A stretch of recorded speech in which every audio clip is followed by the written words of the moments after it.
శ్రీ గురుభ్యో నమః.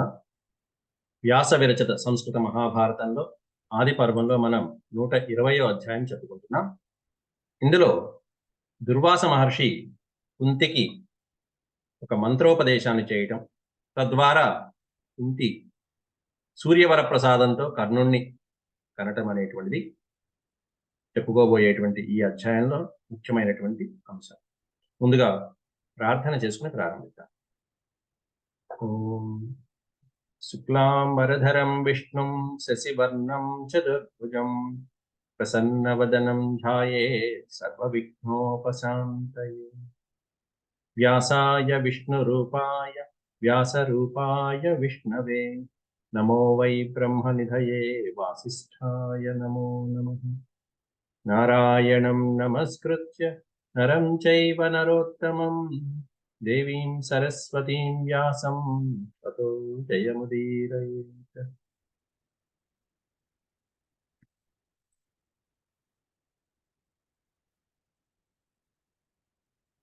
120 అధ్యాయంలో ఇందులో నిన్నటి రోజున పాఠంలో మనం చెప్పుకున్నటువంటి అంశం ధృతరాష్ట్రుడు గాంధారితో వివాహం జరిగినటువంటి సన్నివేశాన్ని చెప్పుకున్నాం. ఎప్పుడైతే ధృతరాష్ట్రుడి వివాహం అయిందో తర్వాత రాబోయేటువంటి అంశం, చెప్పవలసిన అంశం ఏంటంటే పాండురాజు యొక్క వివాహం గురించి చెప్పాలి. పాండురాజుకి కుంతి మాద్రి వీరిద్దరితో వివాహం జరిగింది. కానీ వివాహాత్ పూర్వం కుంతికి ఒక సంఘటన ఆవిడ జీవితంలో జరిగినటువంటి ఘట్టం ఒకటి ఉన్నది. అది చెప్పి బయలుదేరాలి వివాహానికి. కాబట్టి అందువల్ల వ్యాసుడు ఆ ఘట్టం ఏంటో ఇక్కడ 1-2 అధ్యాయాలు చెప్పుకుంటూ వస్తున్నారు. పృథాయాహ బాల్య చరిత్ర కథనం. కుంతీదేవి యొక్క అసలు పేరు పృథ. ఈ పేరు మీదే అర్జునుని పార్థుడు అంటారు. పృథాయ పార్థుడు. పృథాయాహ బాల్య చరిత్ర కథనం, ఆవిడ యొక్క బాల్య చరిత్ర యొక్క కథనం. తస్యా దుర్వాససో మంత్ర ప్రాప్తి, దుర్వాసుడి నుండి ఆవిడ ఒక మంత్రాన్ని పొందడం అనేటువంటిది ఇందులో భాగం ఈ అధ్యాయం. అదేంటో చెప్తున్నాం. దీంట్లో మొత్తం 53-54 శ్లోకాల వరకు ఉన్నాయి. ముందు ఒక 25-30 శ్లోకాల వరకు నేను చూద్దాం. శ్రీ వైశంపాయన ఉవాచ సూరో నామ యదుశ్రేష్ఠో వసుదేవ పితా భవత్ తస్య కన్యా పృథా నామ రూపేణ ప్రతిమా భువి. యదువంశ శ్రేష్టమైనటువంటి యదువంశ. ఈ యదువంశము, కురువంశము మొదలైనటువంటి కురువంశాలలో గురించి మొట్టమొదటిలోనే మనం అంతకుముందు ఉపాఖ్యానాలు చెప్పుకున్నాం. శ్రేష్టమైనటువంటి యదువంశం, ఆ యదువంశంలో సూర్యుడు అనేటువంటి పేరు కలిగినటువంటి మహానుభావుడు ఉన్నాడయ్యా. సూరో నామ, సూర్యుడు అనేటువంటి పేరు కలిగినటువంటి యదు మహారాజు శ్రేష్టమైనటువంటి వాడు. ఆ సూర్యుడికి వసుదేవ పితా అభవత్, వసుదేవునికి తండ్రి ఈ సూర్యుడు అనేటువంటి వాడు. వసుదేవునికి తండ్రి అయినటువంటి ఈ సూర్యుడికి ఈ తస్య కన్యా ప్రధానామ, ఈ సూర్యునికే తస్య కన్యా ప్రధానామ, పృథ అనేటువంటి పేరు కలిగినటువంటి కన్య ఉండటం జరిగింది. తస్య కన్యా ప్రధానామ రూపేణ ప్రతిమా భువి. ఈ సూర్యుడికి వసుదేవుడు అలాగే పృథ అని ఇద్దరు పిల్లలు. దాంట్లో పృథ పెద్దది. అయితే ఈ సూర్యుడు అనేటువంటి మహారాజు యొక్క, యదు మహారాజు యొక్క మేనత్త కొడుకు కుంతిభోజుడు అనేటువంటి ఒక మహానుభావుడు ఉన్నాడు. ఆయనకి సంతానం లేకపోవడంతో ఈ సూర్యుడు తనకి పుట్టినటువంటి ప్రథమ సంతానం ఎవరైనా సరే వాళ్ళని నీకు ఇచ్చేస్తానని కుంతిభోజుడితో మాట ఇచ్చి ఉన్నాడు అంతకుముందు. ఆ వివరాలు ఈ శ్లోకంలో చెప్తున్నారు. పితృష్వశ్రీయాయ సతాం అనపత్యాయ భారత అర్ఘ్యమగ్రే ప్రతిజ్ఞాయ స్వస్యాపత్యం న సత్యవాక్. పితృష్వస అంటే మామగారు, పితృష్వశ్రీయ, పితృష్వశ్రీ అనే పదానికి అర్థం అత్తయ్య, మేనత్త, తండ్రికి సోదరి. కాబట్టి ఈ సూర్యుడు తన మేనత్త కుమారుడైనటువంటి మహానుభావుడైనటువంటి కుంతిభోజుడికి తాం అనపత్యాయ భారత, అపత్యము అంటే సంతానము, అనపత్యము అంటే సంతానం లేకపోయినటువంటి కారణంతో అర్ఘ్యమర్ఘ్యే ప్రతిజ్ఞాయ, మొట్టమొదట పుట్టినటువంటి అగ్రభాగంలో అంటే ప్రథమ సంతానం ఎవరైతే పుడతారో, అది స్త్రీ అవ్వచ్చు పురుషుడు అవ్వచ్చు ఎవరైనా పుట్టే, ప్రథమ సంతానంగా అగ్రభాగంలో పుట్టినటువంటి ఆ సంతానాన్ని నీకు ఇచ్చేస్తానయ్యా అని స్వస్యాపత్యం సత్యవాక్. స్వస్యాపత్యం తన యొక్క సంతానాన్ని, మొదలుగా పుట్టినటువంటి వాళ్ళ సంతానాన్ని కుంతిభోజ నీకు ఇచ్చేస్తానని చెప్పి సూర్యుడు ప్రతిజ్ఞ చేశాడు సత్యవాక్ పరిపాలన. అలా మొట్టమొదట పుట్టినటువంటి అగ్రజామదత్తాం కన్యాం సూరో అనుగ్రహ కాంక్షిణి. ఈ సూర్యుడు అనుగ్రహ కాంక్షిణి, సూర్యుడికి మొట్టమొదట పుట్టినటువంటి అగ్రజాం అధ తాం కన్యాం, మొదట పుట్టినటువంటి ఆ కన్యని పృథని ప్రదదౌ కుంతి భోజాయ సఖా సఖ్యే మహాత్మనే. వాళ్ళిద్దరి మధ్యలో ఉండేటువంటి వాత్సల్య సంబంధంతో, ఆ బంధుప్రీతితో కుంతిభోజాయ ప్రదదౌ. ప్రదదౌ అంటే ఇచ్చెను, దానం చేశాడు. కుంతిభోజ మహారాజుకి ఇచ్చేశాడు, మెనత్త కుమారుడైనటువంటి కుంతిభోజుడికి ఇచ్చేశాడు. ఎవరయ్యా అంటే సూర్యుడు కుంతిని కుంతిభోజుడికి ఇచ్చాడు. పృథ అసలు పేరు, కుంతిభోజుడు పెంచుకున్నాడు కాబట్టి కుంతిగా ప్రసిద్ధి చెందింది ఈవిడ పేరు, ఈయన పెంచుకున్నాడు కాబట్టి. అలాగే నియుక్త, ఎప్పుడైతే కుంతిభోజుడు పెంచుకుంటున్నాడో, చిన్న వయసు నుంచి, బాల్యం నుంచి పెంచి పెద్ద చేస్తున్నటువంటి ఆలనా పాలన ముచ్చట్లు అన్ని తీరుస్తున్నాడు చక్కగా. ఆవిడికి అన్ని విద్యార్థులన్నీ నేర్పిస్తున్నాడు, సంస్కారాలన్నీ నేర్పిస్తున్నాడు. ఎక్కువగా ఏ పనిలో నియోగించాడు ఈవిడ్ని, పృథని ఏ పనిలో నియోగించాడో ఇక్కడ విశేషంగా వ్యాసుల వారు చెప్తున్నారు. నియుక్త అని పదం. నియుక్త అంటే నియమించుట, ఏ పని యందు నియమించాడు కుంతిభోజుడు. నియుక్తా సా పితృగృహే బ్రాహ్మణాతిథి భూజనే. రెండే రెండు పనులు ప్రధానంగా చేయమని చెప్పాట. ఏమిటంటే బ్రాహ్మణ పూజ, అతిథి పూజ. ఈ రెండు చాలమని, ఇంకేమంటాం. వచ్చిన అతిథిని పూజించు, బ్రాహ్మణుల్ని పూజించు అని పితృగృహంలో ఈ రెండు పనుల్లో ముఖ్యంగా ఆవిడే స్వయంగా నియోగించబడింది. మిగతా వాటికి దాసీలు ఉన్నారు, సేవకురాళ్ళు ఉండేవాళ్ళు, కానీ ఈ పని మాత్రం ఈవిడే చేసేది. అలా ఒకసారి అతిథిగా ఒక బ్రాహ్మణోత్తముడు వచ్చారు, మహానుభావుడు. ఎవరి అంటే ఉగ్రం పర్యచరస్తత్ర బ్రాహ్మణం సంసిత వ్రతం. బ్రాహ్మణులు సంసిత వ్రతులు, చక్కగా వ్రతాలని ఆశ్రయించేటువంటి వాళ్ళు బ్రాహ్మణోత్తముడు. అట్లాంటి వాళ్ళకి తపస్సు చేసినటువంటి ఆ మహర్షులకి సేవ చేయడం అనేది మహాభాగ్యం. పర్యచరతత్ర, పర్యచరత్ అనే పదానికి అర్థం పరిసేవ చేయడం, సేవ చేయడం. చక్కగా వాళ్ళని సేవిస్తూ వాళ్ళ యొక్క తపశ్శక్తుల్ని చక్కగా వాళ్ళని, ఆ ఇంట్లో వాళ్ళ ద్వారా వచ్చేటువంటి శక్తులన్నీ పొందడం అనేటువంటి కూడా జరుగుతూ ఉంటాయి అట్లాంటి వాళ్ళని సేవించడం వల్ల. అలాంటిదే ఇక్కడ కూడా పృథ యొక్క జీవితంలో జరిగింది. అక్కడ అద్భుతమైనటువంటి పరాక్రమంతో ఉండేటువంటి వాడు, ఉగ్రమైనటువంటి స్వభావం కలిగినటువంటి వాడు, బ్రాహ్మణోత్తముడు, సంసిత వ్రతుడు, వ్రతాలను నిష్ఠగా ఆచరించినటువంటి వాడు. నిగూఢ నిశ్చయం ధర్మే యం తం దుర్వాస సంవిదు. నిగూఢ నిశ్చయం ధర్మే, ధర్మమునందు నిగూఢమైన నిశ్చయం అంటే ధర్మం క్రమం తప్పకుండా ఉండేటువంటి వాడు, క్రమం తప్పకుండా పాటించేటటువంటి వాడు అయినటువంటి తం దుర్వాస సంవిదు. దుర్వాసుడు మహర్షి ఎవరైతే ఉన్నారో ఆ దుర్వాస మహర్షి ఈ కుంతిభోజుడి రాజ్యానికి రావడం జరిగింది. అక్కడ ఎంతకాలం ఉంటారు, ఎన్నాళ్ళు ఉంటారు చెప్పరు. వాళ్ళకి సంతృప్తి కలిగేదాకా ఉంటారు, వాళ్ళ కార్యం అయ్యేంత వరకు ఉంటారు. అట్లాంటి దుర్వాసుడు కోపిష్టి, ముక్కోపి. అట్లాంటి దుర్వాసుడిని శాంతపరిచి చక్కగా ప్రసన్నరాలు చేసుకుంది. తముగ్రం సంసితాత్మానం సర్వయత్నైరతోషయత్. సర్వయత్నై అంటే సర్వ ప్రయత్నై అని, తాను చేయగలిగినటువంటి పనుల ద్వారా, తాను చేయగలిగినటువంటి సర్వ ప్రయత్నాలతోనూ అతోషయత్. తోషయత్ అనే పదానికి అర్థం సంతోషించుట. అతోషయత్ అంటే సంతోష పెట్టుట.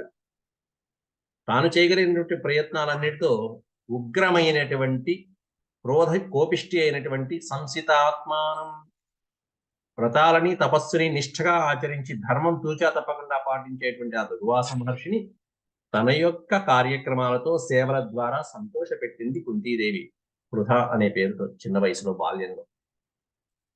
దధ్యాద్య ఏమిచ్చిందయ్యా అంటే, ఏముంటాయి, యజ్ఞయాగాలకు కావలసినటువంటివన్నీ సమయానికి చేకూర్చడం అంతే. దధి, ఆద్యము మొదలైనవన్నీ చెప్తున్నారు అక్కడ. దధ్యాద్యకాదిభిర్నిత్యం, నిత్యము వాళ్ళు చేసేటువంటి యజ్ఞాలు, యాగాలు, హోమాలు, అగ్నిహోత్రాలు, ఇవన్నిటికీ, అగ్ని కార్యాలన్నిటికీ కూడా దధి, ఆద్యము, ఘృతము, సమిధలు, అలాగే దర్భలు, ఇవన్నీ ఎప్పుడు ఏవి కావాలంటే ఈవిడే చూస్తున్నది అన్ని కూడా. దధ్యాద్యకాదిభిర్నిత్యం వ్యంజనై ప్రత్యహం శుభా. ప్రత్యహం అంటే ప్రతిరోజు నిత్యము ఆయన ఉన్నంత కాలం ఈవిడే దగ్గర చూసుకునేది. అంతేగాని సేవకులు చెప్పి నువ్వు కట్టిన మోపుడు పుల్లలు తీసురా అని ఇక్కడ కూర్చుని చెప్పడం కాదు, నువ్వు డబ్బా నెయ్యి తీసురా అని చెప్పడం కాదు. స్వయంగా అట్లాంటి మహానుభావులు వచ్చినప్పుడు స్వయంగా రంగంలోకి దిగి మనం సేవ చేస్తే పుణ్యం మనకు వస్తుంది, సేవకులు కాదు. అట్లా శుభకరమైనటువంటి ఆ పృథ దగ్గరుండి ఆవిడే ఈ సపర్యలన్నీ చేసింది. సహస్ర సంఖ్యేర్యోగీంద్రం ఉపచారదనుత్తమ. ఆయనతో వచ్చినటువంటి ఎంతో మంది శిష్యులందరికీ కూడా సేవ చేస్తూ అలా యజ్ఞయాగాలు మొదలైనటువంటి వాటికి దగ్గర ఉండి అన్ని చూసుకుంటుంటే దుర్వాసుడి కాస్త అలా ఎంతకాలం ఉన్నాడు చెప్పారు. దుర్వాస వత్సరస్యాంతే దదౌ మంత్రమనుత్తమం యశస్విన్యై పృథాయై తదాపద్ధర్మాన్వవేక్షయ. దుర్వాసుడు ఆయన సేవలన్నీ అందుకున్న తర్వాత మంత్రం దదౌ మంత్రమనుత్తమం, ఉత్తమమైనటువంటి ఒక మంత్రాన్ని ఇచ్చాట. దదౌ అంటే ఇవ్వటం. మంత్రమనుత్తమం, ఎంతో ఉత్తమోత్తమైనటువంటి మంత్రాన్ని ఆ పృథకి ఇచ్చాడు. ఎప్పుడు ఇచ్చాడంటే వత్సరస్య అంతే, సంవత్సర కాలం పాటు అలా సేవించిన తర్వాత ఇచ్చాట. ఆవిడ అలా సంవత్సర కాలం పాటు సేవించింది కుంతీదేవి దుర్వాసుడు 1-2 రోజులు ఉంటేనే మన దుర్యోధనాదులు భయపడిపోతూ ఉంటారు. అట్లాంటిది ఆవిడ సంవత్సర కాలం పాటు ఆ మహానుభావుడికి సేవించిందంటే ఇంకేమనుంది. దదౌ మంత్రమనుత్తమం, ఉత్తమమైనటువంటి మంత్రాన్ని దానం చేస్తున్నాడు. ఎందుకు దానం చేస్తున్నాడనే వివరణ కింద ఇచ్చారు ఇక్కడ. యశస్విన్యై పృథాయై తదాపద్ధర్మాన్ అవేక్షయ. ఆపద్ధర్మం అవేక్ష్య అంటే చూసి గమనించి ఆయన తన యొక్క దివ్య దృష్టితో ఈమెకి తర్వాత ఈ మంత్రం అవసరమవుతుంది, ఆపద్ధర్మంగా పనికొస్తుంది అనేటువంటి విషయాన్ని గమనించి పృథ కొరకు యశస్విన్యై పృథాయై అంటే యశస్సు అనే పదానికి అర్థం కీర్తి. కీర్తిమంతురాలైనటువంటి పృథ కొరకు ఆపద్ధర్మంలో అవసరానికి వాడుకోవటం కోసం అని చెప్పి ఒక మంత్రం ఇది అవసరమవుతుందని చెప్పి ఆ గమనించినటువంటి దివ్య దృష్టితో గమనించినటువంటి దుర్వాసుడు కాస్త ఇచ్చాడు. అభిచారాభిసంయుక్తం అబ్రవీచ్చైవ తాం మునిం. అభిచారము ఇట్లాంటి పదాలు కొన్ని ఇక్కడే కొన్ని కింద ఇస్తూ ఉంటాడు డిక్షనరీ వర్డ్స్ లాగా. అభిచారములు అనే పదానికి మీకు కూడా చూపిస్తే ఒకసారి తర్వాత మీరైనా గమనించుకోవచ్చు. అభిచార వశ్యాకర్షణాది దృష్ట ఫలం తద్యుక్తం అని ఇచ్చారు ఇక్కడ. వశీకరణ మొదలైనటువంటివి ఏవైతే ఉంటాయో, ఆకర్షణ, వశీకరణ మొదలైనటువంటి వాటికి సంబంధించినటువంటి విద్యలు ఏవైతే ఉంటాయో అలాంటి వాటికి సంబంధించినటువంటి కొన్ని ఉంటాయి. ఆ మంత్రం కూడా వశీకరణ విద్య. అంటే ఆ మంత్రాన్ని ప్రయోగించి ఎవరినైనా మనం మనసులో తలుచుకుంటే ఆ మనసులో తలుచుకున్నటువంటి వాళ్ళు ఈ మంత్ర ప్రభావానికి వశమైపోతారు, మనసుకి దగ్గరకు వచ్చేస్తుంటారు. అట్లాంటి వశీకరణ విద్య లాంటిది ఉపయోగించి ఆ మంత్రోపదేశాన్ని ఇచ్చారు. అభిచారాభిసంయుక్తం అబ్రవీచ్చైవ తాం మునిం. ఇక్కడ ఏ మంత్రం చెప్పారని చెప్పాల, మంత్రం పేరు చెప్పాల. అది పంచాక్షరైనా ద్వాదశాక్షరైనా గాయత్రినా అనేది చెప్పాల. ఇక్కడ ఆవిడికి ఉపయోగపడేటువంటి ఒక అభిచారాభి సంయుక్తం అన్నారు. సంయుక్తం అంటే కూడుకొని ఉన్నది. వశీకరణ, ఆకర్షణ మొదలైనటువంటి విద్యలకు సంబంధించినటువంటి ఒక విద్య, ఆ విద్యకి సంబంధించినటువంటి ఒక మంత్రాన్ని అబ్రవీతాం ముని తాం అబ్రవీత్. దుర్వాస మహర్షి ఆవిడికి చెప్పడం జరిగింది. అది యం దేవం త్వమేతేన మంత్రేణ వాహయిష్యసి. అమ్మాయి, ఈ మంత్రంతో నువ్వు యం దేవం, ఏ దేవుణ్ణైతే మనసులో జపించి మనసులో స్మరించి ఆవాహయిష్యసి, నువ్వు ఆవాహన చేస్తావో, ఆహ్వానిస్తావో, ఆ దేవుడు నీ దగ్గరికి వస్తాడు.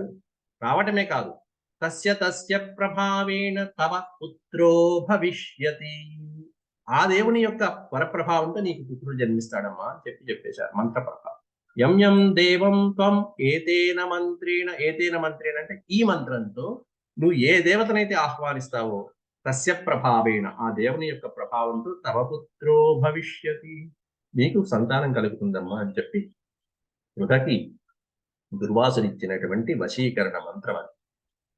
ఆవిడ అప్పటికీ ఏమీ తెలియనటువంటి వయసులో ఏదో తండ్రి గారు చేయమన్నారు, సేవలు చేసింది. చిన్నపిల్ల కాబట్టి బాగా యాక్టివ్గా చేసింది. ఆయన కాస్త ప్రసన్నుడు అయిపోయాడు, దాంతో మంత్రం ఇచ్చాడు. ఈవిడ కాస్త సరేనండి అని చెప్పి తీసుకుంది అంతే. అప్పటిదాకా సేవ చేసింది కాదు. తథోక్త సాతు విప్రేణ తథా ఉక్త. బ్రాహ్మణ చేత ఆయన ఉపదేశం చేయడం, ఈవిడ కూడా సాతు తథా ఉక్త సరేనండి అని చెప్పి అలాగే రండి గ్రహిస్తున్నానని చెప్పి తీసుకుంది. విప్రేణ కుంతి కౌతూహలాన్విత, చాలా కుతూహలంగా ఆ మంత్రోపదేశం చేశాడు కదా, అబ్బో నాకు విద్య వచ్చింది కదా అని చెప్పి అనుకుంది. ఆయన వెళ్ళిపోగానే ఇక ఆ మంత్రం అసలు ఫలిస్తుందో లేదో అని చెప్పి ఒక్కసారి చూసుకుంటున్నాం. కన్యా సతీ దేవమర్కమాజుహావ యశస్విని, కుతూహలంతో ఉండేటువంటి యాంగ్జైటీ అంటారు. ఈ మంత్రం ఫలిస్తుందో లేదో, ఏదేదో చెప్పారు పరీక్షించుకుందామని చెప్పి అనేటువంటి ఆ కుతూహలంతో వెంటనే కన్యగా ఉన్నప్పుడే కన్యా సతీ ఎవరిని ఆహ్వానించింది అంటే దేవం అర్కం ఆజుహావ యశస్విని. అర్క అంటే సూర్య భగవానుడు. సూర్య భగవాను ఆజుహావ ఆహ్వానించింది యశస్విని, కీర్తిమంతురాలైనటువంటి బుధ కన్యగా ఉన్నప్పుడే. మరుక్షణం అసలు వస్తాడో లేదో చూద్దాం ఏం జరుగుతుందని చెప్పింది. పైకి వెళ్ళింది, ఒకసారి కోట పైకి వెళ్ళింది. ఒకసారి ఆహ్వానించేటప్పటికి తతో ఘనాంతరం కృత్వా స్వమార్గం తపనస్తదా ఉపతస్థే సతాం కన్యాం పృథాం మృదులలోచనాం. తతో ఘనాంతరం కృత్వా, ఆకాశంలో మబ్బుల చాటు నుండి ఇక్కడి నుంచి హాయిగా సూర్య భగవానుడు అలా స్వమార్గం తపనస్తత. తపనః అనే పదానికి అర్థం సూర్యుడు అని అర్థం. తపన కలిగించేటువంటి వాడు, తాపాన్ని కలిగించేటువంటి వాడు సూర్య భగవానుడు. తపన మనలో తాపాన్ని కలిగించేవాడు, వేడి కలిగించేవాడు. స్వమార్గం కృత్వా, తన మార్గాన్ని ఎక్కడైతే ఆ మంత్ర ప్రభావం వస్తుందో ఆ మంత్ర ప్రభావంలో అలా వశమైపోతుంటారు దేవతలు కూడా. దేవతలంతటి వాళ్ళే ఆ మంత్రానికి వశమైపోతున్నారంటే నాగమంత్రాలు ఇట్లాంటివన్నీ, సర్ప మంత్రాలు ఇవన్నీ మామూలు. కాబట్టి మహానుభావులైనటువంటి దేవతలే వశమైపోతున్నారు. అట్లాంటి అద్భుతమైనటువంటి మంత్రోపదేశం చేశాడు దుర్వాసుడు. స్వమార్గం తపనస్తదా ఉపతస్థే సతాం కన్యాం పృథాం పృథులలోచనాం. అందమైనటువంటి నేత్రములు కలిగినటువంటి ఆ కన్యాం పృథాం, కన్య అయినటువంటి పృథని సమీపించాడు. ఉపతస్థే అనే పదార్థం సమీపించుట. తస్థే ఉపతస్థే, దగ్గరికి వచ్చి అలా నిలబడ్డాడు మహానుభావుడైనటువంటి సూర్య భగవానుడు. ఎంతో అదృష్టం ఉండాలి అట్లా దర్శనం ఇవ్వాలంటే సూర్య భగవానుడు. అట్లా ఆ కన్య ముందు, పృథ ముందు భగవానుడు సూర్య భగవానుడు సాక్షాత్కరిస్తే ఆవిడ చూసి ఆశ్చర్యపోయింది. సా దదర్శ తమాయాంతం భాస్కరం లోకభావనం. భాస్కరుడు అంటే తెలుసు సూర్య భగవానుడు. లోకభావనం, లోకంలో ప్రతి చోట భావింపబడేటువంటి ఆ సూర్య భగవానుడు రావటం చూసింది. సా దదర్శ, లోకంలో ప్రతి వస్తువు మీద, ప్రతి లోకంలో ప్రతి ప్రాణి మీద ప్రతి ఆయన యొక్క సూర్యకిరణాల యొక్క ప్రభావం ఉంటుంది. లోకభావనుడైనటువంటి వాడు సూర్యుడు. అట్లాంటి ఆ సూర్య భగవానుని ఆ కుంతీదేవి చూడటం జరిగింది. విస్మిత, ఆశ్చర్యపోయింది. విస్మిత చానవద్యాంగి దృష్ట్వా తన్మహాద్భుతం. ఒక్కసారి ఆ మహానుభావుడైనటువంటి దేదీప్యమానంగా ప్రకాశిస్తున్నటువంటి ఆ సూర్య భగవాన్ని చూసి విస్మిత, ఆశ్చర్యపోయింది ఆ సుందరాంగి. దృష్ట్వా తన్మహాద్భుతం, ఆ అద్భుతమైనటువంటి చర్యను చూసి ఆశ్చర్యపోయి సాబ్రవీత్, ఎవరినైనా నువ్వు మహానుభావం ఇక్కడ నా ఎదురుగుండా నుంచున్నావు, ఆయనైనా నువ్వు సూర్య భగవానుడైనా కాదా తెలియదుగా మరి, మొదటిసారి చూసి. అందువల్ల సా అబ్రవీత్ భగవన్ కస్త్వం, కహాత్వం విడతీస్తే కహాత్వం అంటే నీవెవరు నాయన మహానుభావ. సా అబ్రవీత్ భగవన్ కస్త్వమావిర్భూతో మమాగ్రత. మమ ప్లస్ అగ్రత, మమాగ్రత, నా ఎదురుకుండా ఆవిర్భవించినటువంటి స్వామి నువ్వెవరు మహానుభావ. కస్త్వం ఆవిర్భూత, ఎవరు నువ్వు నాయన మహానుభావ ఆవిర్భవించావని చెప్పి వినయంగా కుంతీదేవి అడిగింది. ఆదిత్య ఉవాచ, ఆదిత్యుడు చెప్తున్నాడు. చూడండి, ఇది కవుల యొక్క లక్షణం. ఓ చోట ఏమన్నా ఆదిత్యుడు అన్నారు, ఓ చోట ఏమన్నా భాస్కరుడు అన్నాడు, ఇంకో చోట లోకభావనుడు అన్నాడు. అట్లా రకరకాలైనటువంటి పేర్లు, ఎన్ని పేర్లైతే సూర్యుడికి ఉన్నాయో అన్ని పేర్లు కూడా ప్రయోగించి పాఠకులకి, శ్రోతలకి ఆ పదాలని నేర్పించడం అనేటువంటి కవుల యొక్క ముఖ్య లక్షణం, ముఖ్య ఉద్దేశం. దానివల్ల ఈ కావ్యాలు చదవటం వల్ల, ఈ శ్లోకాలు చదవడం వల్ల, స్తోత్రాలు చదవటం వల్ల మనకి ఈ విద్య మనకి వస్తూ, వాళ్ళ పేర్లు ఇక వేరే మంత్రాలు చదవక్కల్లా. మనం దేవతార్చన నిత్య పూజలు చేసుకునేటువంటి వాడు ఓం మిత్రాయ నమః అని చెప్పి అక్కడ నుంచి ద్వాదశాదిత్యుల యొక్క పేర్లు చదవక్కల. ఇలా శ్లోకాలు, స్తోత్రాల్లో ఉన్నటువంటి చదువుకున్న ఆ పేర్లు దాంట్లో నిబద్ధించబడి తెలియకుండానే చెప్పేస్తాం. ఆదిత్య ఉవాచ ఆహూతోపస్థితం భద్రే ఋషిమంత్రేణ చోదితం విద్ధి మాం పుత్రలాభాయ దేవమర్కం శుచిస్మితే. అమ్మాయి, నన్ను సూర్య భగవానుడిగా తెలుసుకో. అక్కం దేవం. ఎందుకు వచ్చానయ్యా అంటావా? ఆహూత ఉపస్థితం భద్రే ఋషి మంత్రేణ చోదితం.